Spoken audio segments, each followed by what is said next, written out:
Hey, everybody. Welcome back to the show. I got a good friend and a great professional on the line, Denise. And how are you doing, Denise? I'm good, Steve. How are you? I'm very good. It's nice to hear your voice. It's been a while. You say it's It has snowing. been. It's snowing a lot there in Chicago. It is. It is. And bitter cold. Well, I guess obviously not right this minute, but by the end of the week, it's supposed to be like a high of 2 degrees. So bitter Wow. cold coming. It's actually here where I live now in western Colorado. It's I think yesterday it was in the 30s. It's been okay, but not Nice. not wet like wet and snowy like you're talking about. Um, Oh, well. so blind rehabilitation. That's why I wanted to bring you on the call because last time I spoke to Tom and we were talking a little bit about the Blinded Veterans Association, and I thought it would be great to speak with you about what you do. You're a chief there at the Blind Rehabilitation Edward Hines Jr. VA Hospital in the Chicago area. It's Maywood, I guess, area, but Maywood, Illinois area. Hmm. And what does that entail exactly? Like, when someone hears that you're the chief? Because I remember you were a polytrauma bro, right? Was that a correct title? Right. You've probably Yeah, had a that lot is. of titles.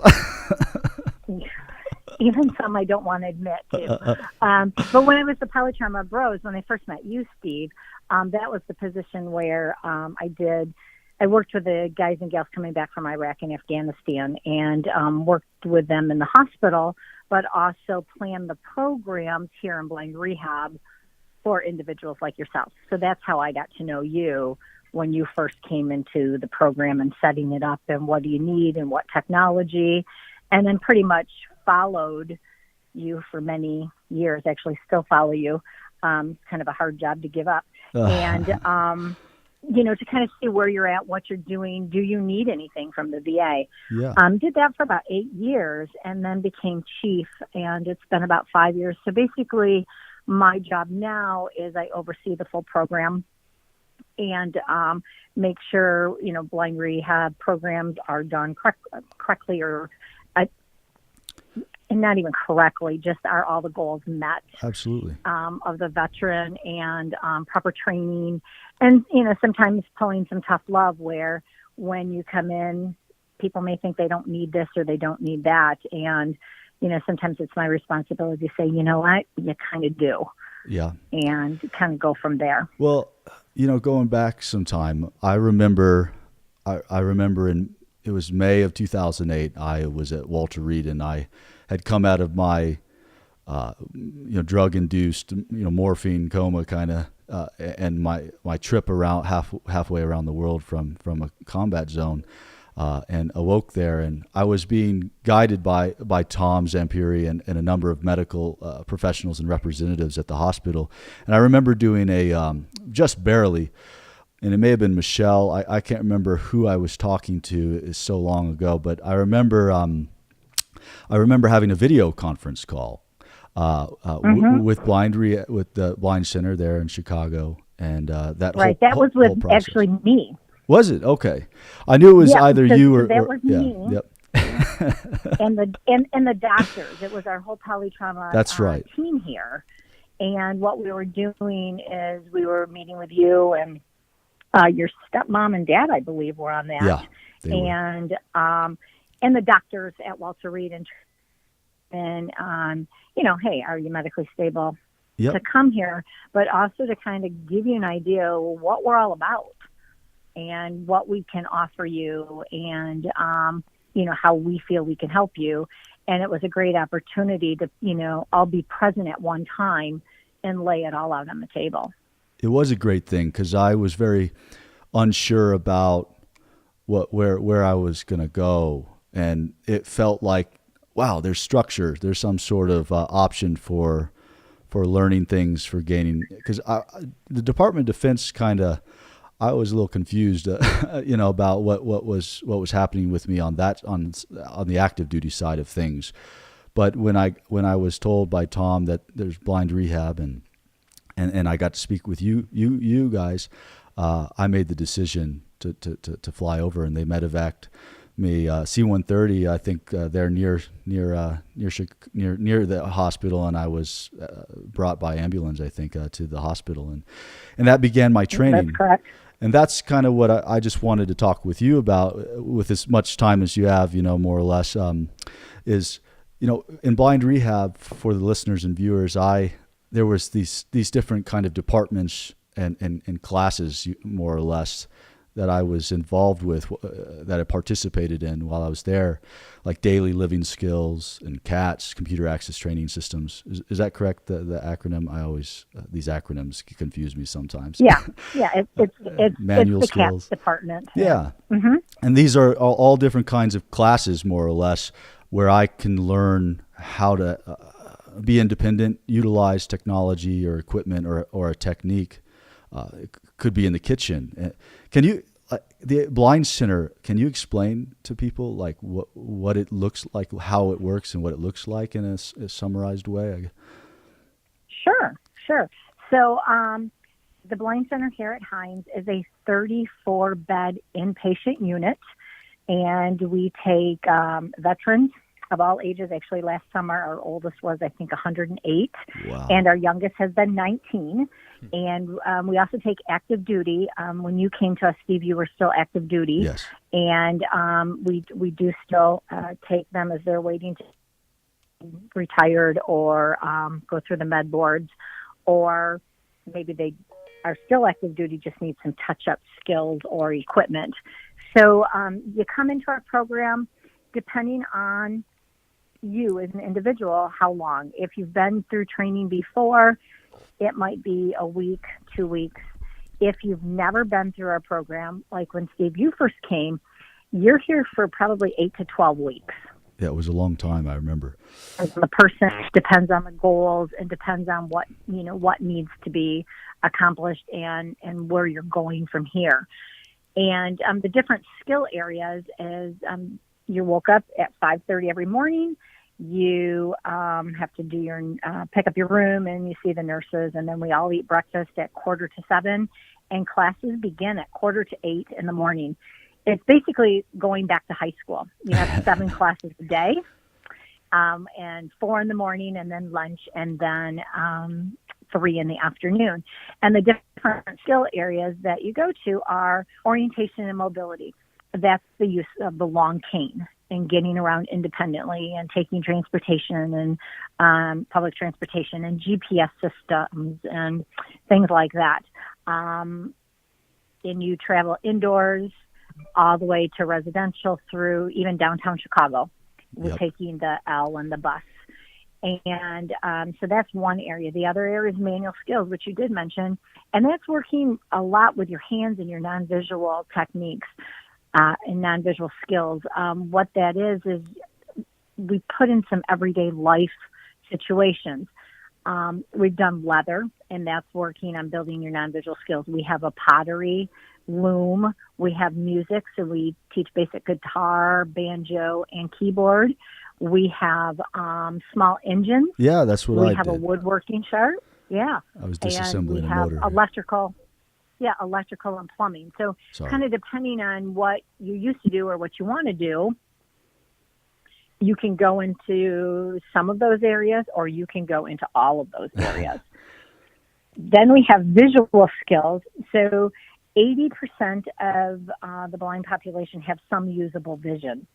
So it's in visual skills where the residual vision is looked at and devices are prescribed by the optometrist to determine what can help you see better. Are there techniques that need to be done, scanning techniques or eccentric viewing, things like that, that can be used to actually use your vision more effectively? And then with what devices? Also in that area, we have vision rehab. So many of our young guys and gals coming back may have a traumatic brain injury, and it's affecting their vision. Actually, if you ask them to read an eye chart, they may read a 20/20 perfect vision. They may even function with some limitations, but pretty close. But what's happening is the brain and the eyes are not working together. So they are bumping into things. They are struggling to see and to function. So we have training where we'll work with them on using their vision to the best of their ability, or to, retrain the eyes and the brain so that they can see better. We also have living skills, and that's twofold. One is the communication part of it. So how do you write a check? How do you sign the check? How do you know where the line is? How do you write a letter? How do you maybe just sign your name? Many people haven't signed their name for a long time. Digital recorders, sometimes if they don't want an iPhone or they don't want some advanced technology, maybe just a little digital tape recorder that they can write, or they can send voice reminders to themselves. There is the kitchen part of it, which is, safety in the kitchen. Yeah. How do you slice? How do you cook? How do you microwave? I remember how do you bake? being, kind of depends what you need. No, yeah, I remember living skill. Working in the kitchen, and they devised a system for me to use a rocking knife at the time, because I just wasn't very comfortable with using my left arm and my hand because it hurt a lot, and I couldn't feel, and I still to this day don't feel anything in it. But all these classes that you're talking about really helped me, Denise. I feel like I had a jump start with my life after blindness, in the sense of going to school immediately to reestablish these norms in a different way.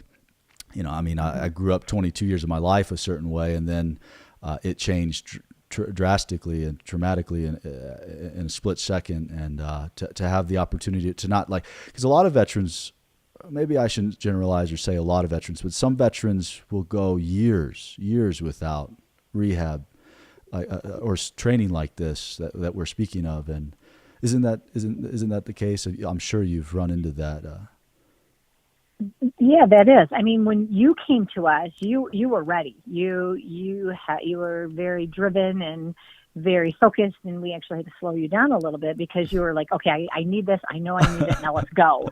But there are many people, even, who have served in Iraq and Afghanistan, that still have not gotten any training, or some of the older gentlemen who are afraid to maybe leave home. Yeah.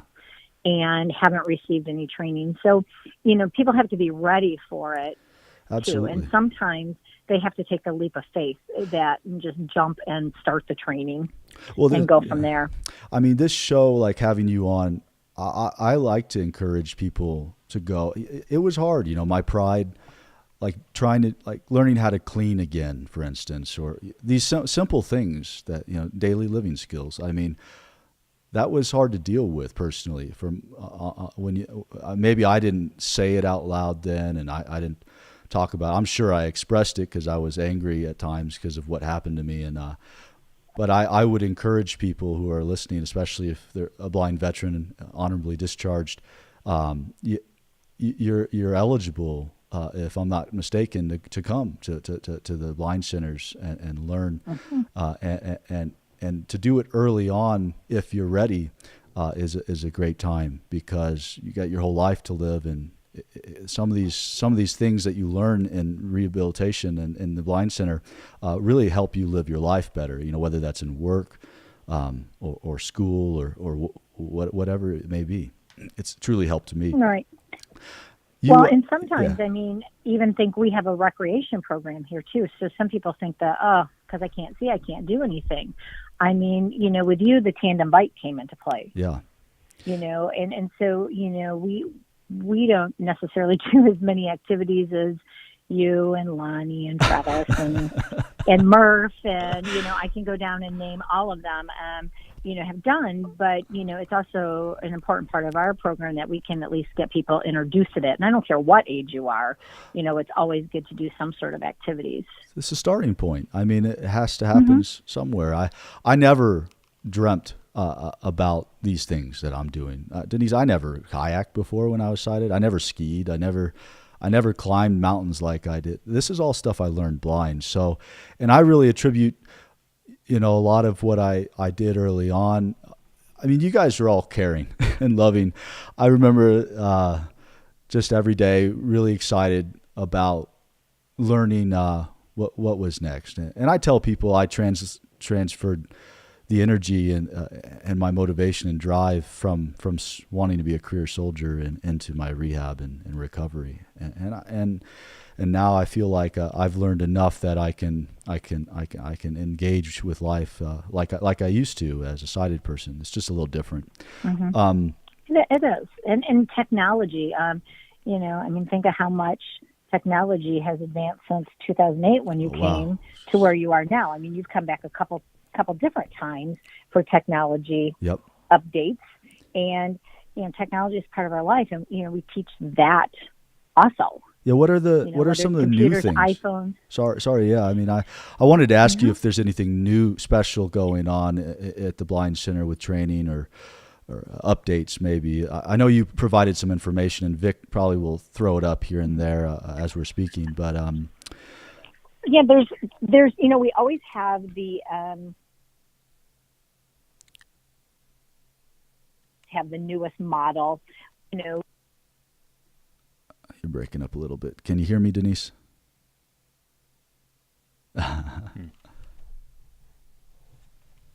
Hello, Denise. If you can hear me, we lost you. We're going to try to get her back on. She was explaining, are we still connected, Vic? Yeah, still connected to her. Oh, okay. End it and call her back if you want. Yeah, sure. So we're going to try back. Not sure what's happening. Hopefully everybody's enjoying the show. It's the problem. If we can't get them in the studio, we got to call them. Are you calling? Do do do do do do do. Rock and roll.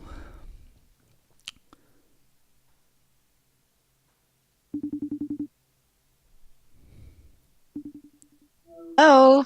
Hey, Denise. We lost you. Hi. There.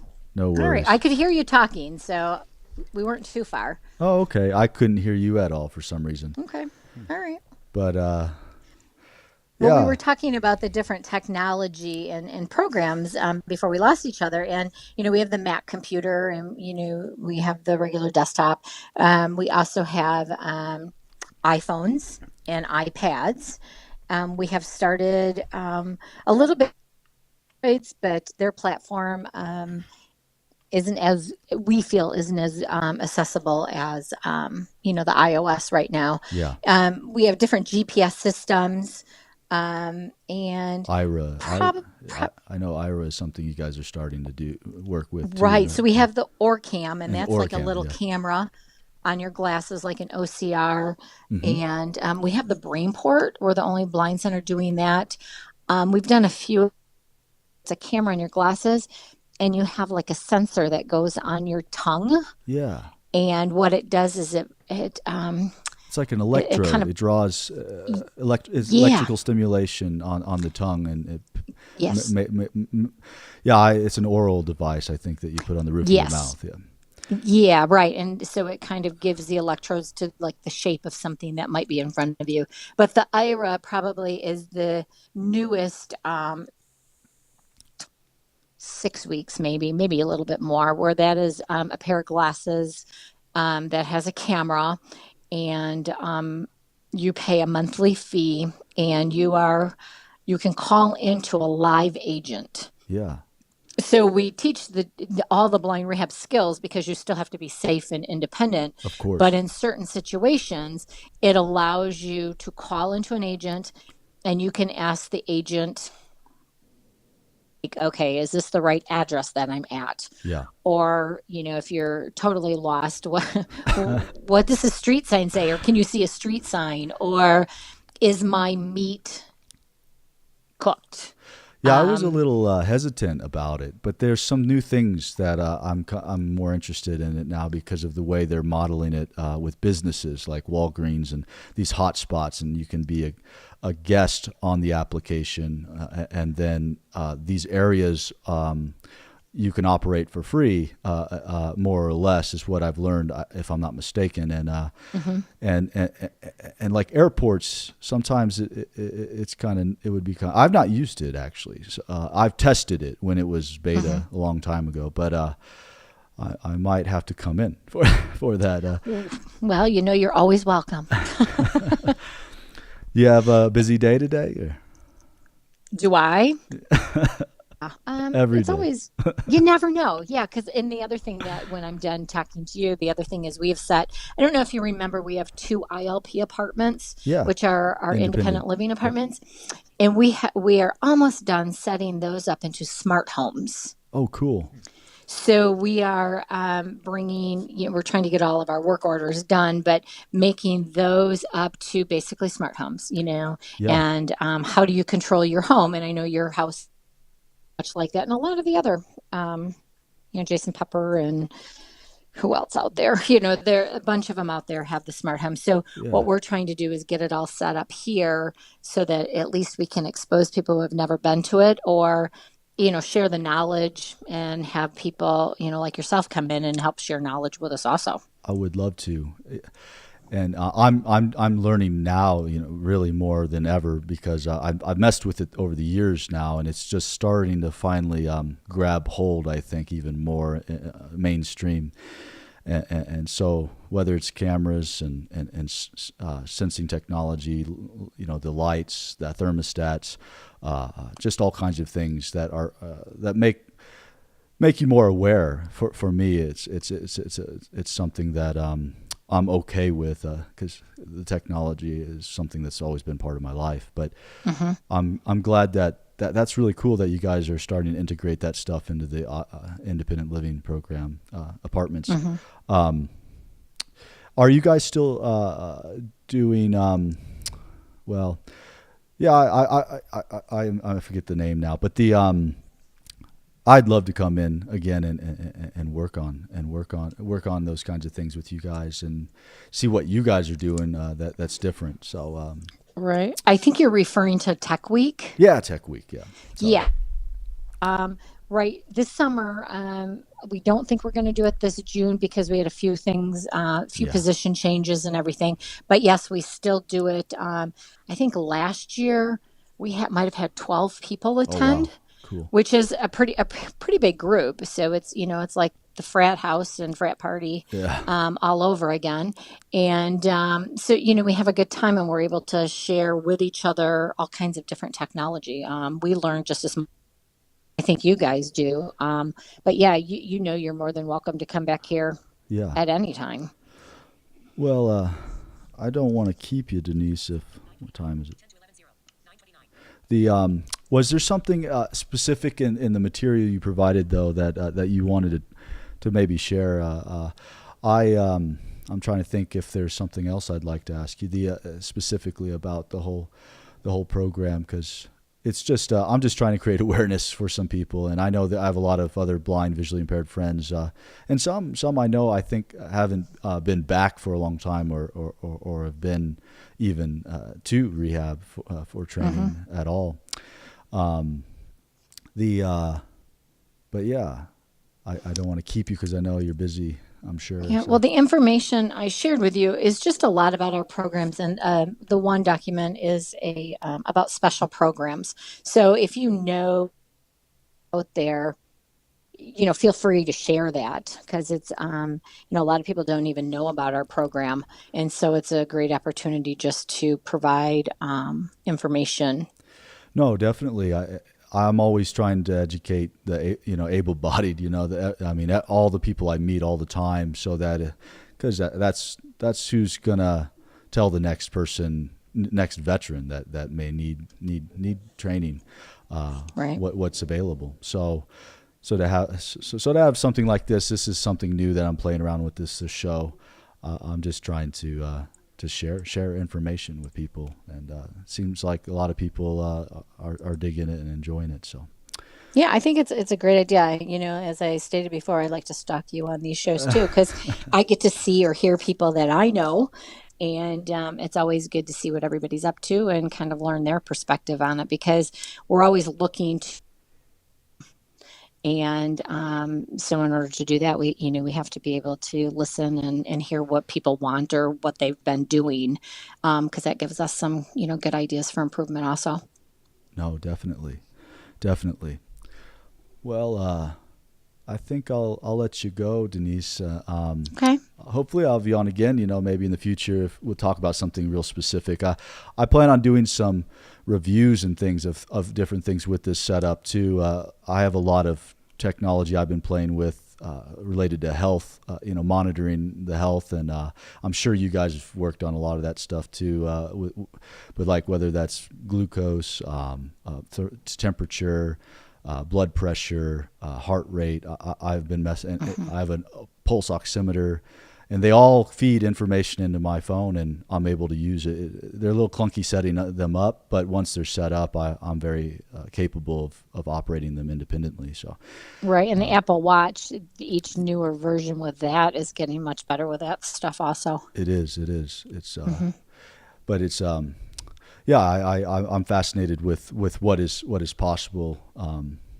But sometimes we have to talk to these companies and get them to change some things so that they're accessible for us.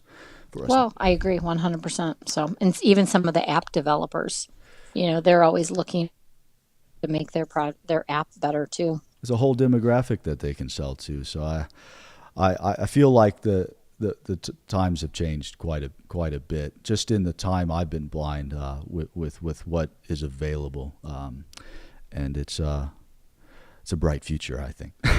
So, but yeah, I can let you go, Denise, and I'll probably say a few words after I let you go. But I want to thank you for coming on. Unless you have something else to say. No. Thanks for inviting me. And it's always great to catch up with you and see what you're up to. And if you ever have any questions, or you have anybody else that has any questions, feel free to give them my number, and we'll answer whatever we need to. Most definitely. You take care and have a wonderful day, Denise. All right. Thanks, Steve. Thanks, Vic. We'll talk to you later. Goodbye. Bye-bye. So I hope everybody enjoyed that quick talk. I mean, we're having some communication trouble there, I think, but she came back on strong and stuff. But yeah, the Blind Rehabilitation Center. This was the Edward Hines Jr. VA Hospital. It's the largest blind center in the United States that services American vets. I think there's some other hospitals that have almost the same amount of beds. Long Beach, California there's 13 of these blind centers. I think I mentioned it in the podcast and show with Tom Zampiri, but this was one of the very first ones, and I was very proud to have had the chance to go through their program and to learn what is necessary to live life blind. It's never changing. It's always evolving, or it's always changing. I mean, and it's always evolving. And it's important to do your own research. I do a lot of my own training and reading. Utilizing the systems and the techniques and the technology that I was taught initially at the Blind Center. I take that and I expand on that, and it's given me great opportunity and the ability to connect with all kinds of people and do these adventurous things that I do, like climbing mountains and kayaking rivers. But I hope that you guys had a good time listening. I'm just going to say goodbye to you guys. Bye, everybody.